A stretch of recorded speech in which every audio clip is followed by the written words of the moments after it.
Hey, everybody. Welcome back to the David Guttman Podcast, CryoCon 2025 edition. And I've got a really exciting guest here today. Do I call you doctor? Is it Dr. Patrick? I'm a doctor, but you can call me Patrick. Patrick, okay.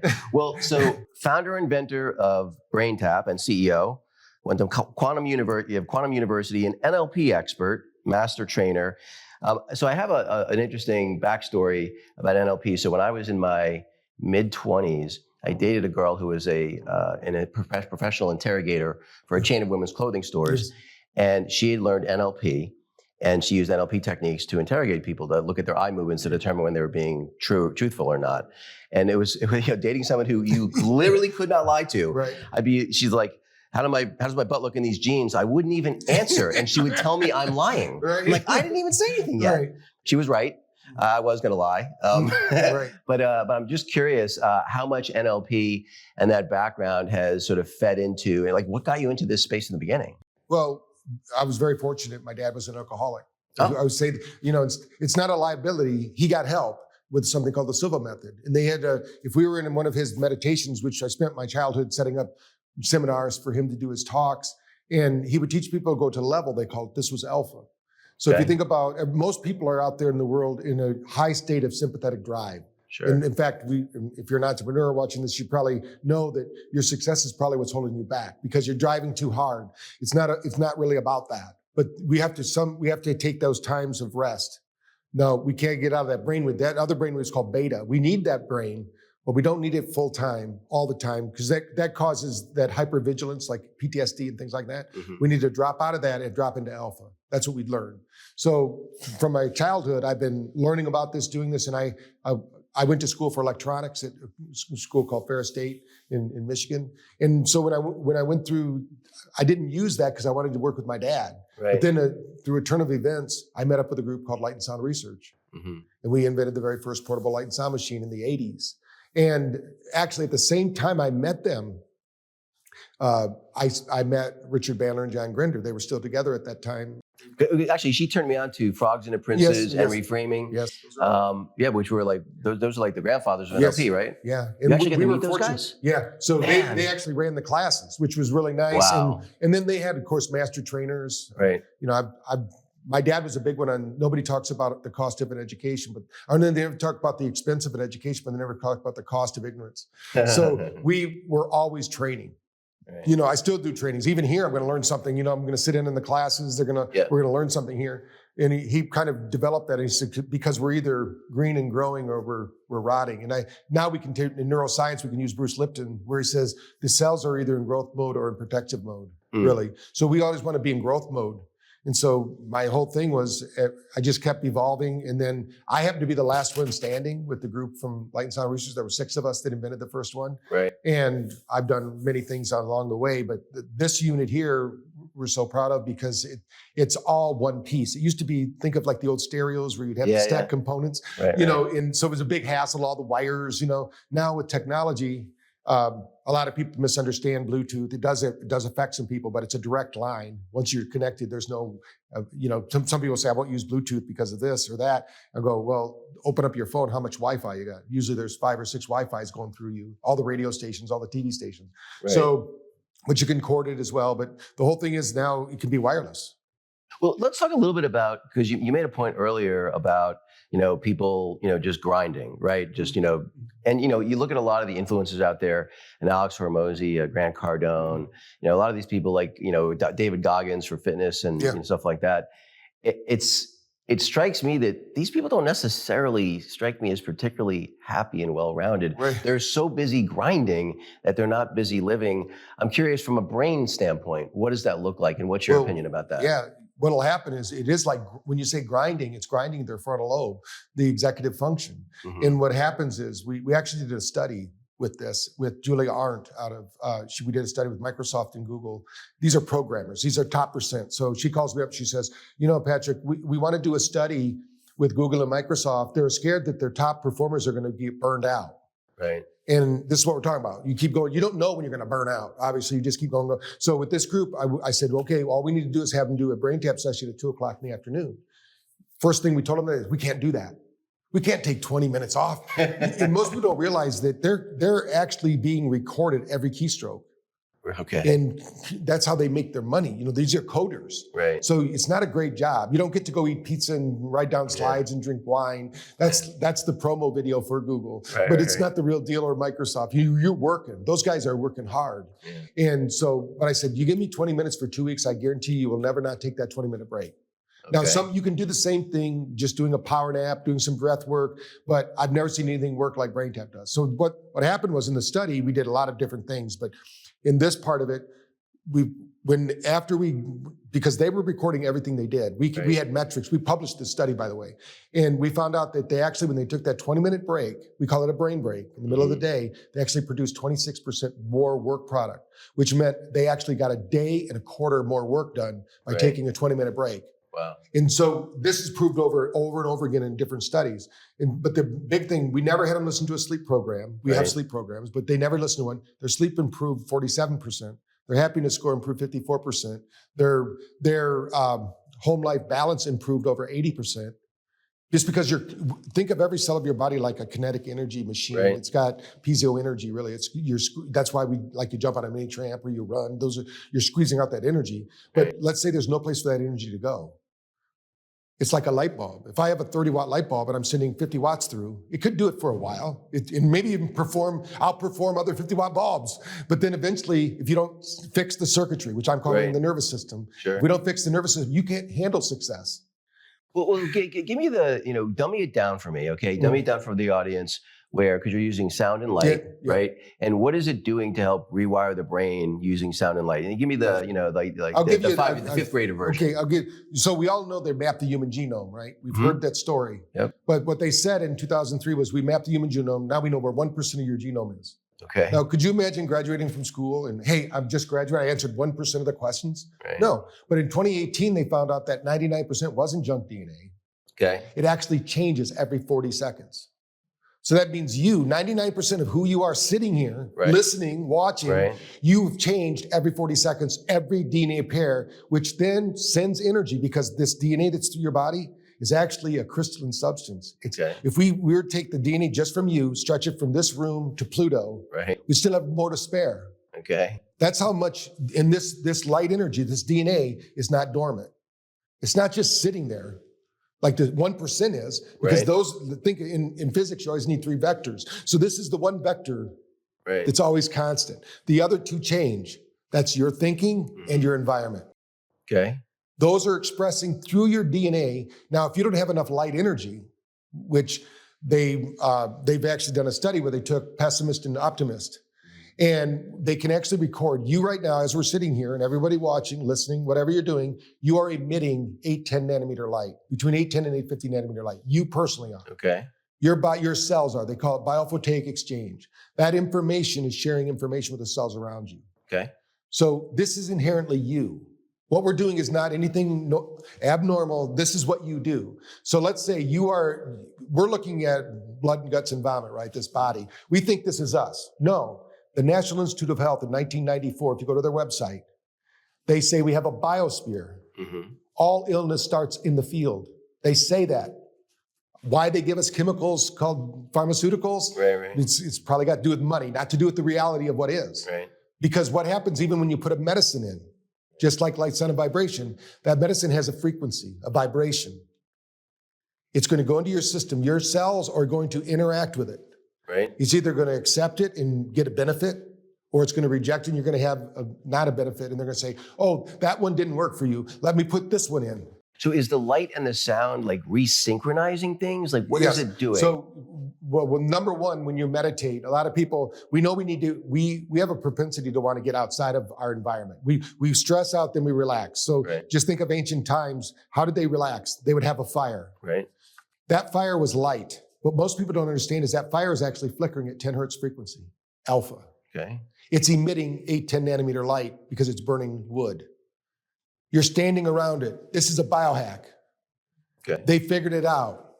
Now, what they did differently than we do is they didn't go, hey, the logs are going out. Can you go get me 14 more logs? I want to binge watch these logs. Right. They didn't do it. It's not like Netflix, right? So what they did is when the logs went out, now what is it doing to our body? Every cell of your body has something called mitochondria in it. Some have more than others. Like the brain, every cell has 200 mitochondria.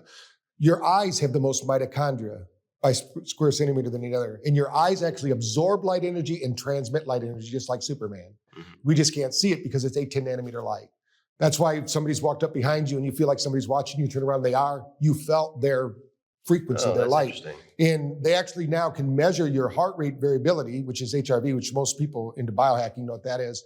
They can measure that from 18 feet away. Because you have a magnetic tone every time you beat your heart. It broadcasts out into your environment, your field, everything about you. They can know your parasympathetic, your sympathetic, your neurohormonal. They can know your meridians. They can know everything about you just through that pulse of energy, through the RR function. But they don't have to connect it to you. Okay. So first we have to understand we're not physical beings. We are light beings. Everything in our known universe is converted to light in the brain. We call it electricity. Right, so we hear a sound. That sound doesn't get changed. That sound gets converted into energy. That energy then goes through the neural pathways, and we assemble a sound that we think is that sound, but we don't know it's that sound because it's coming from me. Your voice is my version of your voice, not your voice. I've never heard your real voice because it's always coming through my filters. Right. So think of, we have these filters. This reality is not fixed. If we were to be truthful, this table we have here has more space in it than solidness. In fact, if we took the solidness of this table, even better yet, we could take all the solidness of every person on earth and put all their physical substance, it would be a thimble. That's how much real matter is here. Wow. The rest is electrical energy. So how does it work? We create a field. That field, if you've ever gone on YouTube, there's something called synchronizing metronomes. They start 300 metronomes. Within 3 minutes, those metronomes are all synchronized. It happens every time, everywhere. It'll also happen with grandfather. What's the science behind that? We have a synchronizing universe. Everything in our universe is looking to sync. That's why we have a right and a left brain. Well, so you've been blending neuroscience and technology for decades. What's the most counterintuitive thing you've discovered on that journey that really even surprised you? That you could close your eyes, watch flickering lights, and go into a deep delta state and beat out any biohack I've ever seen. I've never seen you could do every biohack you want. I could eat whatever I want, do whatever I want before I go to bed. I could put my BrainTap on and I could beat your delta score because I can get you to delta in less than 7 minutes. And I can keep you there for over an hour. And as long as you get an hour of delta sleep, you're going to beat anybody pretty much out there on the planet because they don't get that much deep sleep. And you don't clean your brain unless you get deep delta sleep, level 4. So I wasn't going to go here, but since you bring sleep up, it's something I've been struggling with myself. So I haven't ate sleep, got an Oura ring, I measure all this crap all the time. And one of the things that's frustrating to me is I can't seem to sleep for more than 6 hours. Like if I sleep for 6 hours, I wake up completely rested without an alarm. And everyone's like, oh, you're supposed to get 8 hours. I'm like, well, hold on a second. Like there's got to be genetic differences, gender differences, age differences. We did a study with coal miners. Okay. These are people that go to work in the dark, sleep in the dark, leave work in the dark. They have no circadian rhythm. Right. That's what they're talking about. And people say you need 8 hours of sleep, right? That's not true. That's hogwash. Okay. What we showed these coal miners, before we did our study, we monitored their sleep. The average coal miner got 10 hours of sleep a night. They basically got done working, went to bed. Okay. But they weren't sleeping. They only got 1 minute of deep sleep. Their nervous system was wrecked. Okay. Being in bed does not equal sleep. Yeah. So all longevity studies show 6.5 hours is optimal. Okay. So that means some of them were probably getting only 5 hours sleep. Some were getting 8 hours sleep. Right. But the mid-range, 6.5. So if it's you that have to figure it out. If you don't, the worst thing people do in their lives, really, I think, is every morning they get up to an alarm clock. Right. And now, especially with phones, you could, if you have your phone in there or you have a way to do it, you could set your alarm to Baroque classical music or something peaceful that would bring you into the world, Well, I have the 8 sleep, so I can use vibration, I can use heat, I can use cold to wake me up. Well, so that's interesting. Now, how important though is, because the 6.5 hours is just kind of a crude metric, right? Because ultimately it's how much deep sleep do you need? How much REM sleep do you need? 2 hours. And then you were talking about delta waves or something like maybe. Well, that deep sleep, when you look at your Oura ring or whatever you're monitoring your sleep with, you'll see they usually call it level 4 sleep. Okay. That deep delta sleep, what happens is your body goes into paralysis. So they call sleep paralysis because your brain now is going to open up something called the glial lymphatic system. Imagine this for the listeners who didn't understand this. In 2015, every physiology book on the planet, the lymphatic system stopped at the neck. Okay. Everyone. But in 2016, some scientists in a lab somewhere decided to see what's going on in the brain when you reach level 4 sleep. And they found another system of the body. So all we know about the human body, they find a whole new system called the glial lymphatic system. But it only opens up during level 4 sleep. So imagine that. So what's most important about sleep is that level 4 sleep. Okay. And how much should you be targeting to get? You should get at least an hour. Okay. The more, the better. But you have to, it's in balance. So think of REM sleep as that's when you're going to put the workers to work, taking your day and sorting it out and organizing it, what's important, what's not important, and all those kind of things. So and that's also where you'll have those dreams. You might wake up in a dream and solving a problem you have, or maybe amplifying a problem you have, depending upon your propensity. You want to be optimistic. When we were talking about 6.5 seems to be important because they also said when they did the study with pessimists and optimists for longevity, if you're an optimist, you actually live 6.5 years longer than a pessimist. So, I can imagine. Well, so I think I remember reading somewhere that you're trying to better 1 billion brains, right? So how you doing? How close to the billion are you? And what's holding you? What are the bottlenecks, if any? Well, I think I was just 1 million. I thought that would be a big thing, but then we had 3 million pretty quickly. So we're not close to 1 billion right now, but we are in India now. Okay. And luckily for us, the Indian government, because people think we have a mental health crisis in the world today. We've heard that over and over again. We have a physiological crisis in the world today. Like even being here at CryoCon, you jump in that cryo tank, your nervous system is going to say, what the heck is happening? Your primitive brain is going to light up and your brain's going to go, what in the heck is going on with me? And then you're going to be safe. That moment of safety, we want to anchor that in. Okay. That's why we're here. After you jump out of that tub and your brain's now got all those neurochemicals, the most powerful pharmacy on earth has just been triggered. 30,000 different neurochemicals with just a thought. And you thought you were going to die a minute ago. Because it doesn't know you're doing this on purpose. It thought you fell through the ice because the body doesn't know everything that the mind knows.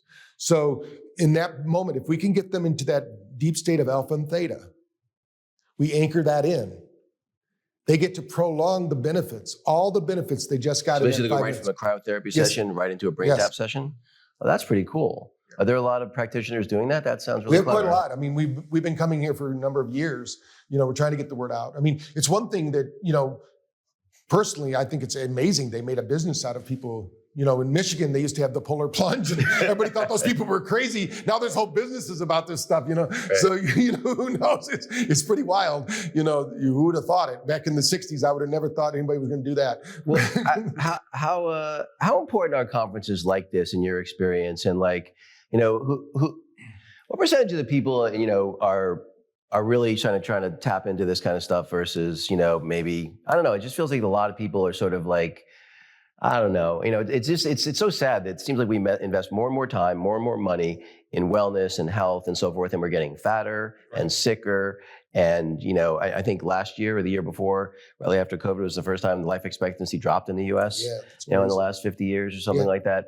And what do you think about conferences like this and what their role is? So that's the whole reason for 1 billion brains. But being here even, we call them gainers or drainers.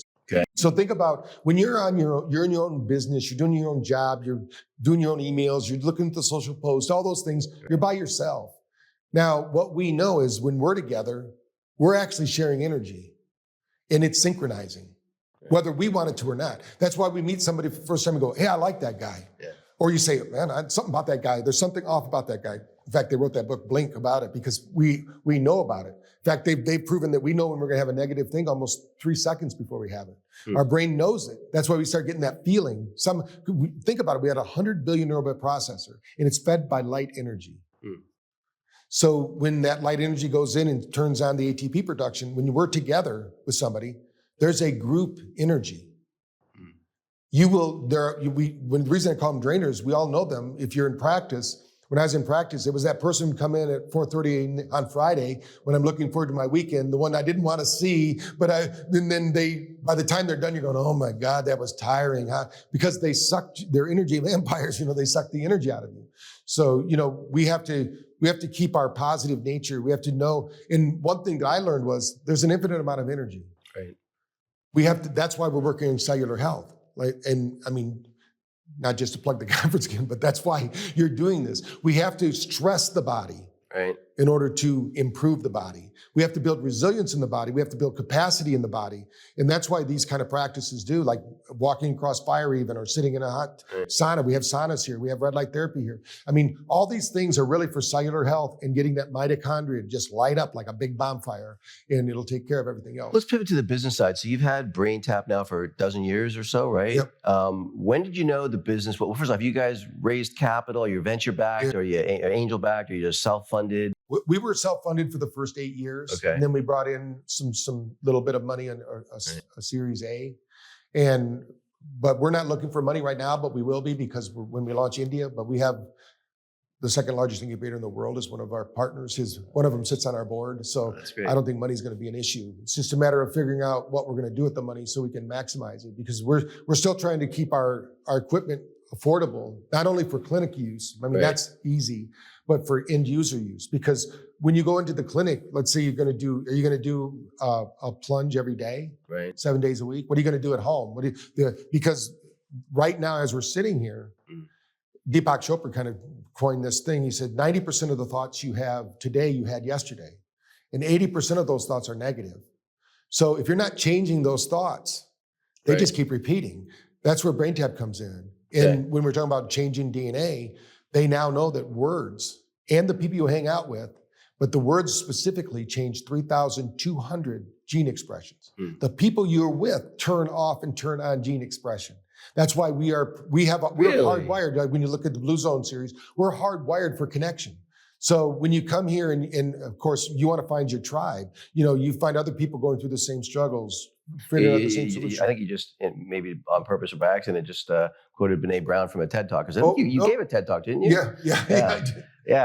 My all-time favorite TED Talk is Brene Brown's TED Talk on vulnerability, about human connection being kind of the root of everything that's important. Oh, I didn't know that. Yeah, that's good. I should watch that TED Talk. Yeah, I'll send it to you. It's my all-time favorite one. So at what point did you realize BrainTap was gonna make it, was gonna succeed?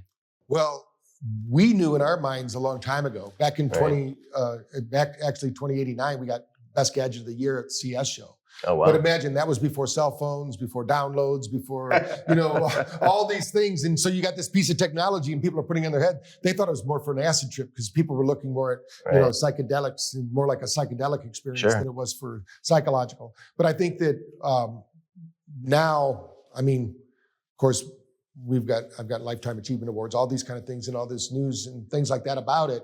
And it's still, people don't know about it. That's why I said a billion brains. I've come across it here in the last couple of years that I've seen it at every conference. I go to a bunch of biohacking conferences, and you're at all of them, which is great. So is being an entrepreneur a side effect of the thing you just happen to be passionate about, or did you always want to be an entrepreneur? Like, was your dad an entrepreneur?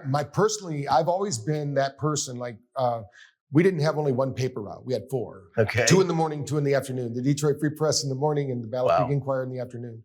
And so we had 4. My brother Walter and I were always kind of the money guys. The others were more bookworms. I was good at school after a while too, and then I had 27 lawns I mowed. Mm-hmm. And I would also scrape their streets because it's Michigan. I've got to be some snow shoveling, I'm guessing. So I always had money. And then I've always worked. Even when I went to school in college, I bought a house with 7 bedrooms, and I rented those bedrooms out to people so that I wouldn't have to have a overhead to pay. Okay, so you always wanted to be an entrepreneur, and then was it you just found this thing you were super passionate about and you ran with it, or was it more passion first and business second, or business first and passion second? I think that passion drove me to do what I'm doing, because I had a job with the Marmon Group, which is one of the largest corporations in the world, and I was on a fast track to do things. But I was running their warehouses and things, and that really wasn't my gig. But I had to stop making. At the time, I was only 24, but I was making really good money for a 24-year-old in Phoenix, and I thought, but I'm not happy. And I gained about 40 pounds sitting in my office, and I realized I was just drinking coffee to stay awake, and it was just terrible. And I said, I actually quit on Halloween, and they thought I was joking. I have a whole story about that, but we don't have time for it. I quit and they didn't replace me because they thought, you'd be stupid. You're only 24. You're never going to make this much money anymore. And I didn't for a while, Right. but I had saved my money and I didn't. That took a lot of courage though. Most people, again, I fell into that same trap. I went to business school when I was around 26, but again, it's, you're making really good money and it's like, it's sort of like, to use the analogy, being a stripper or a bartender, right? You can make really good money and then you want to get a regular job, where maybe you're not working all hours of the night, you're not going to make nearly as much money. It's kind of another version of that. Yeah. Well, now, you've been at this since the 90s. Is there something that you really believed that you've done a 180-degree flip on that's the opposite of what you thought? Or maybe you're so smart that never happened? I've never seen anything like that. I've seen things that let me down, that didn't quite live up to their hype or something like that. There's a lot of technologies like that. I think that when I got involved with the company that makes our NeuroCheck now, that we're in the middle of buying that company, that does the checks the nervous system, that changed my whole perspective because most people just have hyperbole about their product. They tell me this is doing this or that's doing that. I now have technology that I can validate anything that moves the nervous system. Okay. So at our lab in New Bern, we have 6,000 square feet of equipment people have sent me to prove if it works or not works. If it's in my lab, it works. Right. If it didn't, I send it back. Because there's a lot of things out there that don't do what they say. And not that you're going to get a positive response every time. A lot of people have misconception about HRV. We need stress. Like if you and I went to work out, our HRV would crash, but 4 hours later, it should be back to normal. So I just because I have you, right, I've got a personal question. So all my biomarkers, my VO2 max, all my numbers are good with one exception. It says my heart rate variability basically says I'm a corpse. Right. Okay, and I have a Whoop, a Sleep 8, an Oura Ring, an Apple Watch. They've all said my heart rate variability is like 15. Right. So below 50 is horrible. You need BrainTap, buddy. We need to get you over there. The reason is that you don't have behavioral flexibility. Okay. If you're always business. Okay. You're Virginia Hunt out of UCLA proved this. The more left brain logical you are, the less energy you have. What it's showing is your body is now have to slow down your heart rate variability so you can conserve energy. The problem is you don't have the capacity. Think of we're going to measure this for you. We're going how much can you increase heart rate variability? 100%. How much? 100%. We've had people within 6 weeks to get it back up to 100%. They were at 5.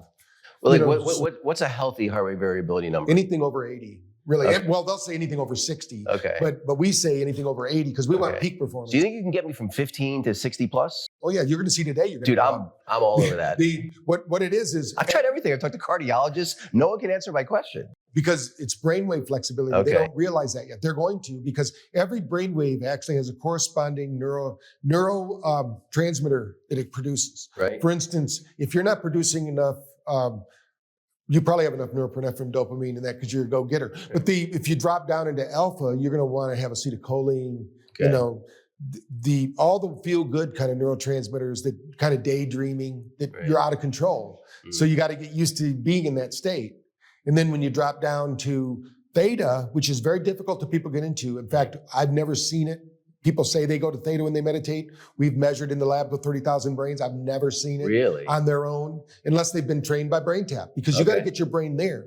And so that brainwave between 7 cycles and 4 cycles per second is it's a slow brainwave, but it actually produces GABA. Okay. This is important, and GABA is probably the most researched neurotransmitter out there today because they're trying to figure out how to make it so you can sleep better. Right. But we make more than they can produce. Huh. But that GABA is a precursor to DMT. Oh. So we crave these dissociative conditions. If we don't get them within ourselves by doing something healthy, we'll express in other ways, like people who do drugs and alcohol and other things, because we're gonna have to have that. So what's the most innovative way you've seen BrainTap used, maybe in a way that you hadn't originally thought of? Oh, yeah, great story. We have Joquita Handy out of Orange County. She was a student at Quantum University. She was a speech pathologist, and she was going to school to get her natural medicine degree. Right. And everybody who joins the college at Quantum University gets a BrainTap, right? Okay. So she's got this BrainTap, and she doesn't think she needs it. But she says, what if I have my clients? And she started using it on autistic kids. Oh. We didn't even know it would work with that. Next thing we know, my shipping department says, you need to call this person. They're ordering a lot of headsets Because if they get hit at a certain threshold, I'll give them a call and say, hey, how's it going? Thanks. You keep the lights on here, whatever. Yeah. And I said, what are you doing with all this? She goes, I use it in the clinic on the kids. And when their parents see them just pass out because they were stimming, when you're stimming, your nervous system's on overdrive. We shut that off. And so with her, I didn't know that we could work with that. Just like we didn't know it would work with concussions. That's why I work with TBRX, Tom Brady's group, because we showed in our concussion study a year later after doing the treatment, the ones that use BrainTap over not, 30 to 70% neurologically better in every area. Now, we didn't know that. That took our doctors, the people out in the field doing the work, doing those. Can you recover from a concussion faster with BrainTap? Oh, yes. Really? Like how much faster? Well, ballpark. I would... Most of the people were at least 50% faster. With Wavi, there's a device that measures the brain. Mm-hmm. And when they contacted us, this was years ago, when they first came out, they said, we want to talk to you about what you're doing over at BrainTap. I said, what do you mean? She goes, every brain scan gets sucked up into the web, and then they sort it out or whatever for research. And they said, all the doctors in this group are all doing the same thing, but some of them have BrainTap, some of them don't. Right. The ones that have BrainTap are getting 125% faster results. Wow. That was them saying it. They said, so then we've got a Wavi, because I said, I want to get this technology that measures this. Think of brain voltage right now. Okay. When we're talking, hopefully we're at 10.1 volts. That would be good. Okay. When we're born, it's 18.1. Okay. So that's a lot of more energy, right? But if it drops, you're bored, you use more? When you're younger, you need more because you have to learn everything. Okay. You're using a lot of energy. Your brain's using, but as we expend that energy, the brain voltage goes down. If that drops below 6, we have dementia. If it drops below 4, we have Alzheimer's. Is BrainTap also effective for? Yeah, we have a study called Saving Your Brain with Dr. Kelly Miller, where everybody on the dementia scale was taken off in less than 6 weeks because it's energy. Mm. Remember, those cells are vibrating. Right. We create the field. It matches just like the metronomes. Mm. The cells start operating. Once they get up into speed, it's like an airplane. Once you get up into atmosphere and you're flying at 30,000 feet, it doesn't take as much power. Now the brain can get improved. So in addition to doing good for the world, right, you're also running a successful business. What's the single best piece of business advice you've ever been given? Well, I think the single best was choose who you're going to do business with. And what I've learned about that is I've made some bad decisions along the way because you sometimes you make it with your left brain thinking things are good. That somebody with an education doesn't mean anything. Amen. And they could go to Brown, even. They could go to Harvard. They could go to Cornell, which are all great schools. Yeah. But going to school, I know what that takes. That's a left brain thing. Give me a test, I'm going to ace it. Yeah. Tell me how I'm going to learn it. And then I don't know if I'll know it 2 years from now, but pick somebody that in your business that's already done it. That's why being here at CryoCon, if people come here, they're going to meet people that have already blazed that trail. Why are you trying to recreate it? You might have lunch with them. Right. They would give you the best tip for your business. Yeah. So what I've learned was it's not always about, I'd rather go to war with Rambo than the guy that went to the Navy SEAL, school. The outside the box thinker, the person who finds a way to win, the tenacity. It's funny, I was giving a presentation yesterday about what people think make people successful in business, and it's totally different than what people think. It's not being a genius, though that doesn't hurt. Right. It's not having great connections, though that doesn't hurt. It really is that tenacity, that self-belief. And I would argue humility is value humility, because I think it allows you to realize you're making a wrong decision and make adjustments. And if you get too emotionally invested in a decision, that's harder to do. Exactly. So what's coming next for BrainTap? Well, we're opening up India. There's the largest technology hub in the world. They have 3,000 entrepreneurs that are inventing the future in this building called T-Hub. And verbally, it's been agreed to. We don't have the contracts yet, but we're putting in a wellness hub there. And we get to record and do research on all these super brains in India because we've got 1.6 billion people. There's going to be some creativity out of that hub. Sure. And the government's paying for it all. So that, I think, we're going to get some great information, but also it's going to help us launch India. And to get to that billion brains, I'm going to have to be in India. If you get all in India, you're there. Yeah. Well, so how good is the technology now in terms of being able to really tell what's going on in the brain? Meaning, it's mostly around blood flow and things like that, right? Like, is it really, really accurate? Well, we actually have a partnership with a company called Friends Band, and blew my mind. Only $600, and it will measure live, real-time EEG, just like as good as what I've seen in other. It's research grade. Okay. I mean, so that's crazy for $600. Wow. You know, when I started this, there was no EEG really that you could buy unless you were in the hospital, you know, because you couldn't afford, no practitioner could afford that. And then they came out with something called the Mind Mirror, which could measure the mind. That's still available today, actually, as upgraded, you know, over the years. But I think that right now, they still don't know what it does. Right. Nobody understands how do all these neuron connections make this thing, because it's a combination. It's not one thing. Right. It's a combination of all things. Like even if somebody goes, why is my memory going bad? I said, well, think about it. If I ask you to think of your favorite vacation, you'd have to light up 10 places in your brain, go get every piece of information. Then you have to assemble it. Then you have to tell me about it while it's running in real time. I mean, that's a pretty incredible piece of technology. And so our brain's doing more than that. It's monitoring 75 trillion cells in our body. It's monitoring our environment. It's making sure we're in a safe, where we can smell safe. Everything. It's doing all those things, literally trillions of things right now. And you wonder why you're getting stressed. And you're focusing on something that you can't do anything about. Right.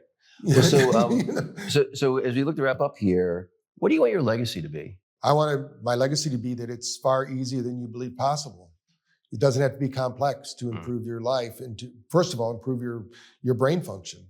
Because if you, and that including in that your mindset, because you know the brain is just the interface. You know, we're not the brain. You know, we're that energy that animates the brain. But when we think about brain fitness, we have to improve our receiver. Our body has been abused, you know, by the foods, the environment, and I want people to know that if you get your brain right, now everything else you do is going to work even better. Well, so, you know, where can people find you, you know, and learn more about you and maybe also learn where they can try out a device? Yeah. Well, if they go to BrainTap.com and there's one like Experience BrainTap, you can actually do a download for free 14-day trial. Okay. You can download it. And most people, if you're having problems sleeping, 2/3 of the world is. So if you're one of those people, you don't have to tell me, but you can download that app for 14 days. And usually by the 7th day, you're sleeping through the night. And even without the headset. So then you can choose the headset or whatever, but you'll learn a lot about that. They'll see, once they put in BrainTap, you'll see literally millions of posts and videos that we've done. And we have a lot of free tips on there too, just to help people with brain function. Patrick, really, it's been a real pleasure to have you on. Thank you so much for your time. Yep, thank you.